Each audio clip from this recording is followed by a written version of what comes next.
శ్రీశైలంలో జరిగిన ghat road incident. Srisailam అంటే అందరికి గుర్తుకొచ్చేది శివుడు. తర్వాత ఒక 1 అవర్ పాటు శ్రీశైలంకెళ్ళే ఘాట్ రోడ్. ఎందుకంటే ఆ ఘాట్ రోడ్‌లో యానిమల్స్ కనపడతాయి. చుట్టూ చెట్లుంటాయి. ఒక ఫారెస్ట్ ఫీలింగ్ మనకి ఇస్తది. అలాగే ఇంచుకి ఒక ఎక్సైట్‌మెంట్ అనేది పెరుగుతది. ట్రావెలింగ్‌లో అంత మంచి వైబ్ ఇస్తది ఆ ఘాట్ రోడ్. అదే ఘాట్ రోడ్ ఒక ఫ్యామిలీకి నైట్‌మేర్ లెక్క మారింది. ఈ ఇన్సిడెంట్ తర్వాత ఆ ఫ్యామిలీ ఇక ఎప్పుడు నైట్ జర్నీ చేయలేదు. ఎందుకంటే వాళ్ళకి ఆ రోజు నైటు అంత హర్రర్ ఎక్స్పీరియన్స్ అయితే జరిగింది. అండ్ శ్రీశైలంలో ఉన్న లోకల్స్ కూడా ఈ ఇన్సిడెంట్ తెలిసిన తర్వాత చాలా రోజులు నైట్ పూట జర్నీ చేయడానికి చాలా భయపడ్డారు. ఆ ఇన్సిడెంట్ ఏంటంటే ఊరు నుంచి ఒక ఫ్యామిలీ శ్రీశైలంకి వస్తారు దేవుడి దర్శనానికి. అది ఎప్పుడు అమావాస్య రోజు చాలామంది భక్తులు శివుడి దగ్గరికి వెళ్ళి శివుడి గుడి దగ్గర నిద్ర చేయడం చూస్తాం. సేమ్ అలాగే ఇక్కడ కూడా అమావాస్యకి ఒక ఫ్యామిలీ శ్రీశైలంకి వచ్చి నిద్ర చేస్తారు. తెల్లారి వాళ్ళు పాతాళ గంగ దగ్గరికి వెళ్ళి స్నానం చేసి దేవుని దర్శనం చేసుకొని బయటకు వచ్చిన తర్వాత ఒక కాడ కూర్చొని మాట్లాడుకుంటారు. ఎట్లాగో ఇంత దూరం వచ్చాం కదా, ఈరోజు నైట్ వరకు లోకల్లో ఉన్న గుళ్ళన్నీ తిరిగేసి నైట్ ఇక్కడి నుంచి బయలుదేరుతామని డిస్కషన్ స్టార్ట్ చేస్తారు. అతనికి 2 చిన్న పిల్లలు ఉంటారు. ఆ పిల్లలు ఇది వినగానే చాలా హ్యాపీగా ఫీల్ అవుతారు మొత్తం తిరిగొచ్చాను. ఎందుకంటే ఇక చిన్నపిల్లలు అన్నప్పుడు వాళ్ళకి ఇలాంటి లాంగ్ జర్నీలే కష్టంగా పోతారు. సో వాళ్ళు ఫుల్ హ్యాపీ. వాళ్ళ వైఫ్ కూడా సరే వెళ్దాం, ఇంత దూరం వచ్చినాం కదా తిరిగేసి వెళ్దాం అంటది. కానీ వాళ్ళ అమ్మ మాత్రం వద్దని చెప్తుంది. ఈ రోజు నైటే కదా అమావాస్య అయిపోయింది, ఇంకా నెగిటివ్ ఎనర్జీస్ అనేవి అలాగే ఉంటాయి. ఈ రోజు నైట్ వద్దు, కావాలంటే ఆఫ్టర్నూన్ వరకు తిరిగి వెళ్ళిపోదాం, అప్పటి వరకు మీకు ఇష్టం వచ్చిన ప్లేస్కి అయితే వెళ్ళండి అని వాళ్ళ అమ్మ అంటది. కానీ వాళ్ళ కొడుకు వినడు. ఎలాగో ఇంత దూరం వచ్చినాం, నైట్ వరకు తిరిగేసి వెళ్ళిపోతే అయిపోతుంది కదా, ప్రతి ఒక్కటి దర్శనం చేసుకున్నట్టు ఉంటుంది అలా అని వాళ్ళ కొడుకు అక్కడి నుంచి వెళ్ళిపోతాడు. అప్పుడు వాళ్ళ అమ్మ కావాలంటే రేపు మార్నింగ్ 5కి వెళ్దాం, ఇప్పుడు వద్దులే మొత్తం తిరిగేసి ఇక్కడనే పడుకుందాం సత్రాలల్లా అని మళ్ళీ రిక్వెస్ట్ చేస్తుంది. కానీ వాళ్ళ కొడుకు వినడు. రేపు మార్నింగ్ నాకు ఆఫీస్ ఉందమ్మా, ఈరోజు నైట్ పోతేనే రేపు మార్నింగ్కి నేను ఆఫీస్కి వెళ్తా, ఇక ఏం ఆలోచించకుండా నైట్ వెళ్ళిపోదాంలే అని చెప్తాడు. సారీ, నేను వాళ్ళ పేర్లు మీకు చెప్పలేదు కదా. వాళ్ళ అమ్మ పేరు శాంతమ్మ, వాళ్ళ కొడుకు పేరు రాజేంద్ర, వాళ్ళ వైఫ్ పేరు లక్ష్మి. వీళ్ళకి 2 పిల్లలు, ఒక అబ్బాయి ఒక అమ్మాయి. అబ్బాయి పేరు వచ్చేసి అరుణ్ అండ్ అమ్మాయి పేరు వచ్చేసి కీర్తి. కీర్తి అరుణ్ కంటే 2 ఇయర్స్ పెద్దది. శాంతమ్మ పొద్దుగాల పోదామంటే రాజేందర్ వినడు. లేదమ్మా, ఈరోజు నైట్ ఎట్టి పరిస్థితుల్లో వెళ్ళాలి, నైటే వెళ్తాం, నువ్వు ఇక మాట్లాడకని చెప్పేసి ఆమెతోటి మాటలు బంద్ చేస్తాడు. కానీ శాంతమ్మకి ఆ రోజు నైట్ వెళ్ళడం అస్సలు ఇష్టం లేదు. ఇంకా వాళ్ళు డిస్కషన్ తర్వాత లోకల్లో ఉన్న గుడులన్నిటికీ వెళ్ళి దర్శనం చేసుకొని ఒక 6 వరకు అక్కడనే టైం స్పెండ్ చేస్తారు. 6 తర్వాత అక్కడ దగ్గరలో ఉన్న హోటల్స్కి వెళ్ళి అన్నం తినేస్తారు. ఎందుకంటే ఫారెస్ట్లో నైట్ ఆపనికి తినేటట్టు ఉండదు కదా ఘాట్ రోడ్ మొత్తం. సో అలా అని అక్కడనే వాళ్ళు ఫుడ్ కూడా తినేసేస్తారు. ఎగ్జాక్ట్గా వాళ్ళు బయలుదేరే వరకు 8:15 అవుతుంది. కానీ వీళ్ళు అప్పుడు బయలుదేరేటప్పుడు కూడా వాళ్ళ అమ్మ శాంతమ్మ వద్దురా ఇప్పుడు ఎందుకు, మార్నింగ్ లేవగానే 4కే వెళ్ళిపోదాం, నువ్వు 6:30 వరకు అక్కడికి వెళ్ళిపోతావు, నువ్వు ఆఫీస్ కూడా వెళ్ళొచ్చానంటే, ఏందమ్మా నువ్వు ఇంత దూరం వచ్చిన తర్వాత మళ్ళీ రేపు పొద్దుగాలంటావు, నువ్వు సపడంట పడుకోమేమో, నువ్వు లేచే వరకే మేము ఇంట్లో ఉంటాం చెప్పేసి ఒక్క క్షణం కూడా ఆలోచించకుండా కార్ని ఫారెస్ట్లోకి తీసుకొని వెళ్ళిపోతాడు.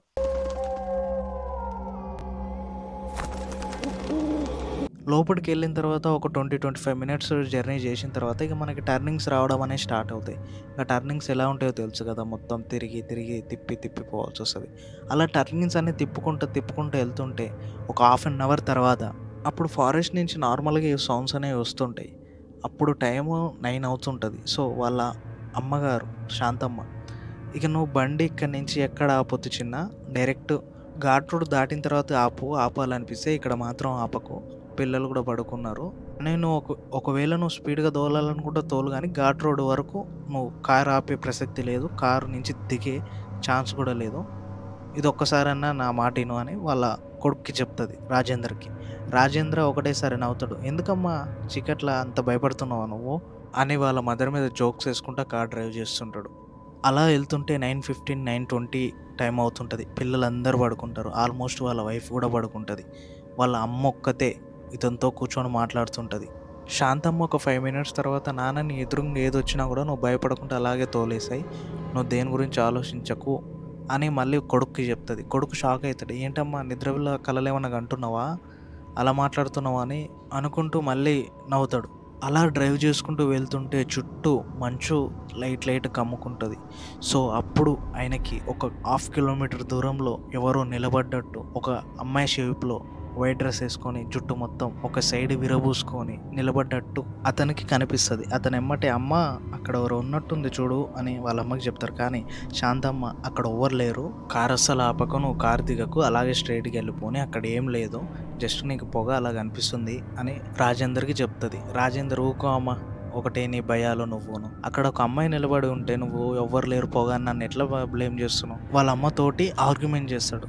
అప్పుడు వాళ్ళ అమ్మ అరే ఇంత ఫారెస్ట్లో ఒక అమ్మాయి ఎందుకు అట్లా నిలబడుతుంది ఒకసారి ఆలోచించని వాళ్ళ అమ్మ మళ్ళా రాజేందర్కి చెప్తుంది. కానీ రాజేందర్ ఎందుకు నిలబడరు, చెంచోళ్ళు కావచ్చు కదా, ఇక్కడ ఉన్న ట్రైబల్స్ కావచ్చు కదా, ఎందుకు నువ్వు అన్నీ తప్పుగా అర్థం చేసుకుంటావు, అమ్మాయికి ఏమైనా హెల్ప్ కావాలేమో అడుగుదాం, ఏం లేదంటే అక్కడి నుంచి వెళ్ళిపోదాం, మనం మాట్లాడడంలో ఏం తప్పుంది చెప్పు అని వాళ్ళ మమ్మీ మాటలు అయితే అస్సలు వినకుండా కారు చిన్నగా మూవ్ చేయడం స్టార్ట్ చేస్తాడు. వాళ్ళ అమ్మ రాజేందర్ వినడని చెప్పేసి ఆమె దగ్గర ఉన్న హనుమాన్ చాలీస్ బుక్ తీసి ఆమె చదవడం స్టార్ట్ చేస్తుంది. రాజేందర్ స్లోగా కారు ఆమె దగ్గరికి వెళ్ళి కారు ఆపే లోపు అక్కడున్న ఆమె మాయమైపోతుంది.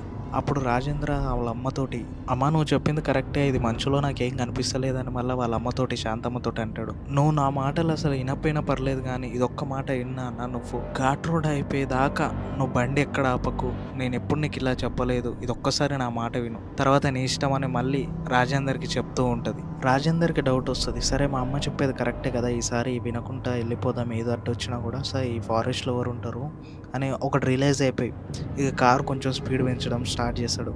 అప్పుడు టైం 10:30 అవుతుంటుంది. ఫారెస్ట్ అంతా పిన్ డ్రాప్ సైలెన్స్ ఉంటుంది. ఒక్క జంతు సౌండ్ కూడా రాదు, ఒక్క బస్ సౌండ్ రాదు, అసలు వెహికల్స్ కూడా ఏం రావు. రాజేంద్ర కొంచెం స్పీడ్ పెంచుతారు. పిల్లలు డీప్ స్లీప్లో ఉంటారు, వాళ్ళ వైఫ్ కూడా పడుకుంటుంది, వాళ్ళ అమ్మ ఒక్కతే మెలకుతోటి ఉంటుంది. అప్పుడు మళ్ళీ అదే ఆకారం ఈసారి రోడ్డు మధ్యలో నిలబడి ఉంటుంది. రాజేంద్ర 1 కిలోమీటర్ దూరం నుంచి అక్కడ ఏదో వైట్గా ఉందని చూస్తుంటాడు. కానీ వాళ్ళ అమ్మ ఆపకు నాన్న, నువ్వు అలాగే వెళ్ళిపో అని చెప్తుంది. సో రాజేంద్ర కూడా ఫిక్స్ అయిపోతాడు, ఈసారి ఇలా ఎట్టి పరిస్థితులు ఆపొద్దు, సీదా వెళ్ళిపోవాలని. కానీ ఒక్క సెకండ్లో మళ్ళీ రాజేంద్రకి అక్కడ ఎవరైనా అమ్మాయి ఉంటారేమోనని బ్రేక్ కొట్టేస్తాడు. ఇమ్మీడియట్గా శాంతమ్మ ఎందుకు ఆపినవారు ఆపకంటే అని చెప్తే, అమ్మ అక్కడ ఎవరైనా ఉండొచ్చు కదా అమ్మ, ఎందుకు ఆపొద్దు అంటున్నావు, నాకు ఎందుకో ఎవరో ఉన్నట్టు అనిపిస్తుంది అని మళ్ళీ వాళ్ళ అమ్మతోటి చెప్తాడు. కానీ వాళ్ళ అమ్మ ఇక చేసేది ఏం లేక, సరే నీకు ఆ నమ్మకం ఉంది కదా పోయి చూడు, కానీ దానికంటే ముందు ఒక్కసారి ఆమె కాలు చూడరా అని రాజేందర్కి శాంతమ్మ చెప్తుంది. అప్పుడు రాజేంద్ర స్లోగా ఆమె కాళ్ళకల్లి చూస్తే ఆమె కాళ్ళు వెనుకకున్నాయి. ఇక రాజేంద్ర ఫుల్ భయపడిపోయి కారు స్టార్ట్ చేస్తుంటాడు. కానీ కారు ఇంజిన్ స్టార్ట్ కాదు. వాళ్ళ అమ్మ హనుమాన్ చాలీస్ బుక్ చదువుతుంటుంది. స్లోగా ఆకారం ఆ కారు సైడ్ వస్తుంటుంది. రాజేందర్ కారు స్టార్ట్ చేస్తూనే ఉంటాడు, కానీ కారు స్టార్ట్ కాదు. ఆకారం కార్కి దగ్గరికి వస్తూనే ఉంటుంది. రాజేందర్ భయపడి కారు స్టార్ట్ చేస్తూనే ఉంటాడు. చేస్తూ ఉంటే అది దగ్గరకు వచ్చేలోపు ఒకటేసారి కారు స్టార్ట్ అవుతుంది. ఇక ఒక్క క్షణం కూడా ఆలోచించకుండా దాని నుంచి కారు పోనిస్తాడు. శాంతమ్మ అది దాటిపోయిన తర్వాత ఒకటేసారి మొత్తుకుంటుంది, ఎందుకురా దాని నుంచి పోనిచ్చినావు, సైడ్ నుంచి పోయినేయచ్చు కదా అని. అప్పుడు రాజేందర్ నాకు టెన్షన్లో ఏం చేయాలో అర్థం కాలేదమ్మా, నేను స్ట్రైట్కి వెళ్ళిపోయినా, అనవసరంగా నైట్ బయలుదేరినావు, రేపు పొద్దుగాలు వచ్చినా అయిపోతుండే అని మళ్ళీ శాంతమ్మతో చెప్తాడు. శాంతమ్మ నేను చెప్పినా మీరు వినలేదురా, ఇప్పుడు చేసేది ఏం లేదు, మనం ఎంత తొందరగా ఈ ఘాట్ రోడ్ నుంచి బయటపడితే అంత మంచిది అని రాజేందర్కి చెప్తుంది. రాజేందర్ నువ్వు ఎంత స్పీడ్గా అయితే అంత స్పీడ్గా పోనీ అని చెప్తాడు. కానీ రాజేందర్ కూడా స్పీడ్గా తోలుతూనే ఉంటాడు. అలా హాఫ్ అన్ అవర్ తోలుతాడు, 1 అవర్ తోలుతాడు. టైం 11-11:30 అవుతుంటుంది. కానీ ఘాట్ రోడ్ ఇంతకీ దాటం. వాళ్ళ అమ్మతోటి ఏంటమ్మా ఇంకా ఇంత తోలుతున్నా కూడా ఘాట్ రోడ్ ఎండ్ కావట్లేదని వాళ్ళ అమ్మతోటి చెప్తుంటాడు రాజేంద్ర.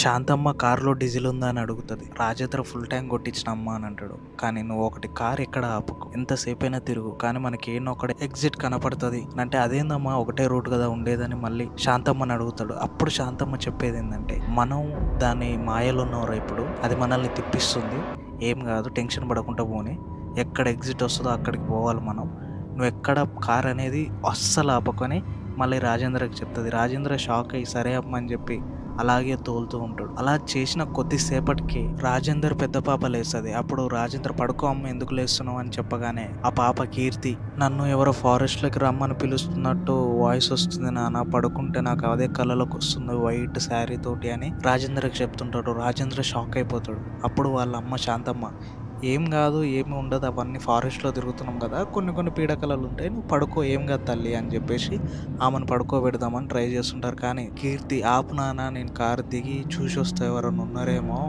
అని మళ్ళీ రాజేందర్తో చెప్తుంటే రాజేంద్రకి భయం అవుతుంది. శాంతమ్మ ఇప్పుడు నా కాడ పడుకో, నీకు మళ్ళీ అక్కడ వస్తే ఇద్దరం వేసి చూసి వద్దామంటే సరే నాయనమ్మ అని చెప్పి చెప్తుంది. అప్పుడు శాంతమ్మ కీర్తిని తీసుకొని తన తలకాయ తన ఒళ్ళో పెట్టి తన మీద చేయి పెట్టి ఏదో మంత్రం చదువుకుంటూ నువ్వు పోనీరా అని చెప్పేసి రాజేందర్కి చెప్తుంది. సరే అని చెప్పి రాజేందర్ పోనిచ్చిన 20 నిమిషాలకి రాజేందర్ చిన్న కొడుకైన అరుణ్ లేస్తాడు. లేచి నాన్న మన కార్ పైనుంచి ఎవరో నన్ను పిలుస్తున్నారు అని చెప్పి మళ్ళీ రాజేందర్కి చెప్తుంటాడు. రాజేందర్కి చెమటలు గారుతుంటాయి. తను శాంతమ్మ నిన్నెవరు పిలుస్తారు నాన్న, అందరం ఇక్కడనే ఉన్నాం కదా అంటే, ఏమో నాయనమ్మ తెలియదు, నన్ను రమ్మని పిలుస్తుంది అని మళ్ళీ రాజేందర్కి చెప్తుంది. ఏం లేదు రా పడుకో, ఏం కాదని అంటే, నన్ను పడుకోనిస్తలేదు, నేను పడుకుంటే లేపుతుంది నన్ను అని రాజేందర్కి చెప్పగానే రాజేంద్ర మళ్ళీ షాక్ అయిపోతాడు. సో శాంతమ్మ రాజేందర్ కొడుకుని కూడా తీసుకొని లెఫ్ట్ సైడ్ పడుకోబెట్టుకుంటుంది.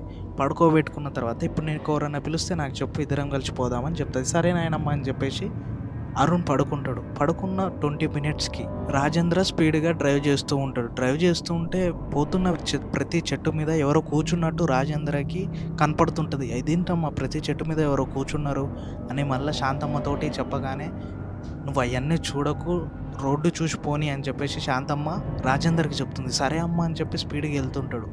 కానీ రాజేందర్ పక్కెమ్మటి ఎవరో ఉన్నట్టు, రాజేంద్ర ఎమ్మటి ఉరుకుతున్నట్టు, రాజేంద్రని ఒకసారి నువ్వు బండాపి కిందికి దిగు, నీ ఫ్రెండ్స్ మేమందరం అని ఎవరో మాట్లాడుతున్నట్టు, ఆయన పక్కెమ్మటే తిరుగుతున్నట్టు అవన్నీ ఆయన ఫీల్ అవుతుంటాడు. ఇదంతా శాంతమ్మకి చెప్తే నీకు ఎలాగైనా ఫీల్గా ఏదన్నా నీకు రాని, కానీ నువ్వు బండి ఆపకు, బండి దిగకు, స్ట్రైట్గా డ్రైవ్ మీద కాన్సన్ట్రేషన్ చేయని మళ్ళీ శాంతమ్మ చెప్తుంది. అలాగే అమ్మ అని రాజేంద్ర కూడా ఎవరేమన్నా కూడా పట్టించుకోకుండా అదంతా వదిలేసి స్పీడ్గా తోలడం స్టార్ట్ చేస్తుంటాడు. టైం 12:30 అవుతుంటుంది. చెక్ పోస్ట్ ఏమో ఇంకా రాదు. ఏంటమ్మా ఇంకా వస్తలేదు అని వాళ్ళ అమ్మకి చెప్తుంటే, అమ్మ నువ్వు అన్నీ మాట్లాడకు, ఫస్ట్ నువ్వు డ్రైవింగ్ చేయని చెప్తుంది. ఇక ఆమె అలా చెప్పిన కొద్దిసేపటికి చెట్ల నుంచి ఏడుపులు రావడం, చెట్ల నుంచి ఎవరో పిలుస్తున్నట్టు వినపడము, ఎవరో వీళ్ళని చూస్తున్నట్టు వీళ్ళు చూడడము. ఇక కారులో అందరు లేస్తారు. అందరు లేచి ప్రతి ఒక్కరు ఏదో అబ్జర్వ్ చేస్తున్నట్టు, ఎవరో పిలుస్తున్నట్టు వాళ్ళకందరికి కనిపిస్తుంది. కానీ శాంతమ్మ ఏం లేదు అని అందరికీ ఏదో ఒకటి చెప్పుకుంటూ కూర్చోబెడుతూ ఉంటుంది. అలా ఒక అర్ధగంట అలాగే తిప్పుతూ ఉంటారు. అలా వెళ్తుంటే రాజేందర్కి ఒక టర్నింగ్ తర్వాత చెక్ పోస్ట్ కనపడుతుంటుంది. ఆ చెక్ పోస్ట్ కాడికి రాగానే ఫారెస్ట్ ఆఫీసర్స్ షాక్ అవుతారు. ఏంది మీరు ఇంకా ఇన్నే ఉన్నారు, అసలు ఇప్పటి వరకు వెహికల్స్ ఏ రావు కదా, మీరు ఏంటి ఇంత లేట్ అయింది మీకు అని వాళ్ళని క్వశ్చన్ చేయడం స్టార్ట్ చేస్తారు. అప్పుడు రాజేంద్ర జరిగిన సిచ్యువేషన్ అంతా వాళ్ళకి ఎక్స్ప్లెయిన్ చేస్తాడు. సో వాళ్ళు నమ్మరు. వాళ్ళు షాక్ అయ్యి ఒకరి ముఖం ఒకరు చూసుకుంటారు, ఏంది వీళ్ళకి పిచ్చి పట్టింది అన్నట్టు. కానీ రాజేంద్ర ఇదంతా ఒక ఫోన్లో రికార్డ్ చేస్తాడు. ఇది ఒక్కసారి వాళ్ళకి చూపెట్టగానే వాళ్ళు మొత్తం షాక్ అయిపోతారు. కానీ ఆ ఫోన్లో ఒకటి రికార్డ్ అయి ఉంటుంది. అదేంటిదంటే రాజేంద్ర ఫస్ట్ ఆపిన ప్లేస్ కాడ బండి స్లో చేస్తాడు. సో ఆఫీసర్ చూసి అసలు మీరు ఈ ప్లేస్లలో ఘాట్ రోడ్లలో బండి ఆపొద్దు, మీరు ఎందుకు ఆపిరని రాజేందర్ని తిడతారు. లేదు సార్ ఇట్లా ఒక అమ్మాయి ఇట్లా కనపడ్డదని అంటే, అక్కడ ఎవరుండరు, మీరు ఆపిన స్పాట్ అది చాలా డేంజరస్ స్పాట్, అది చాలా యాక్సిడెంట్స్ అయినాయి అక్కడ ఘాట్ రోడ్ టర్నింగ్లో, మీరు అనవసరంగా ఆపిర్రు అని ఆఫీసర్స్ తిట్టి వీడియోలు చూస్తుంటే రాజేంద్ర అలా ఒక్క ప్లేస్ కాడ కాదు, ఒక 5-6 ప్లేస్ల కాడ అలాగే ఆపుంటాడు. అప్పుడు ఆఫీసర్స్ దయ్యం లేదు ఏం లేదు, మీరు ఇన్ని ప్లేస్లలో ఇలా ఆపితే లేట్ కాకుండా ఏమవుతుందని చెప్పగానే రాజేంద్ర లేదు సార్ నేను ఒక్కనే ఆపినంటే, మరి ఇదేందయ్యా అని కెమెరాలో చూపెట్టగానే ఆయన చాలా ప్లేస్లలో ఆపినట్టు కనపడుతుంది. అప్పుడు దాంతో రాజేంద్రకి ఏం చేయాలో అర్థం కాక సరే సార్ అని అక్కడి నుంచి వెళ్ళిపోతారు. కానీ అక్కడి నుంచి వెళ్ళిపోయిన తర్వాత వాళ్ళ అమ్మని అడుగుతాడు, ఏంటమ్మా ఇలా అయిందని చెప్పగానే వాళ్ళ అమ్మ చెప్పే మాటలు వింటే మన ఫ్యూజులు అవుట్ అయిపోతాయి. నెగిటివ్ ఎనర్జీ అనేది కెమెరాలకు చిక్కదురా, అది జస్ట్ ఏమున్నా చూసేటోనికి ఎక్స్పీరియన్స్ చేసేటోనికి అది అర్థమవుతుంది. కానీ వాళ్ళకి చెప్తే వాళ్ళకి ఏం అర్థమవుతుంది చెప్పు అని రాజేంద్రకి చెప్తుంది. రాజేంద్ర షాక్ అయిపోతాడు. అలాగే కార్ని చూస్తుంటే కారు పైన ఎవరో నిలబడ్డట్టు ఫుట్ ప్రింట్స్ ఉంటాయి. కార్కి గోర్లతోటి గీతలు పెట్టినట్టుంటాయి. ఏందమ్మా ఇది అని మళ్ళీ రాజేంద్ర అడగగానే, అది మనం బయటికి రావాలని చేసిన ప్రయత్నాలు రాయి అన్నీ, కాకపోతే మనం బయటికి వెళ్ళలే, అది మన అదృష్టం అని చెప్తుంది. అప్పటి వరకు దేవుణ్ణి సరిగ్గా నమ్మని రాజేంద్ర ఒకటేసారి దేవుణ్ణి నమ్మడం స్టార్ట్ చేస్తాడు. మీకు ఒక డౌట్ ఉండొచ్చు, వాళ్ళ అమ్మకి ఇవన్నీ ఎలా తెలుస్తున్నాయో మీకు ఒక డౌట్ ఉండొచ్చు.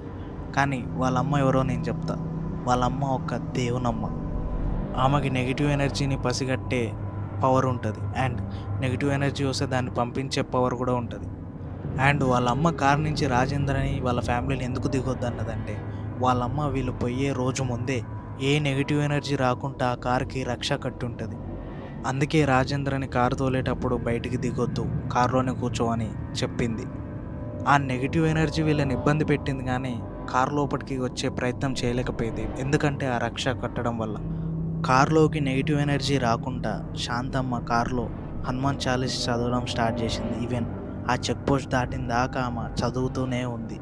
అలా వీళ్ళు బయటపడిపోయారు. ఈ ఇన్సిడెంట్తో రాజేంద్రకి నైట్ జర్నీలు అంటే భయం పుట్టింది. మీకు నా ఎక్స్ప్లెనేషన్ నచ్చుంటే సబ్స్క్రైబ్ చేయొచ్చు కదా. మళ్ళీ నెక్స్ట్ వీడియోలో ఒక రియల్ ఇన్సిడెంట్ తోటి మేము ముందుకు వస్తాం. కానీ నైట్ జర్నీలు చేసేటప్పుడు ఆలోచించుకొని చేయండి.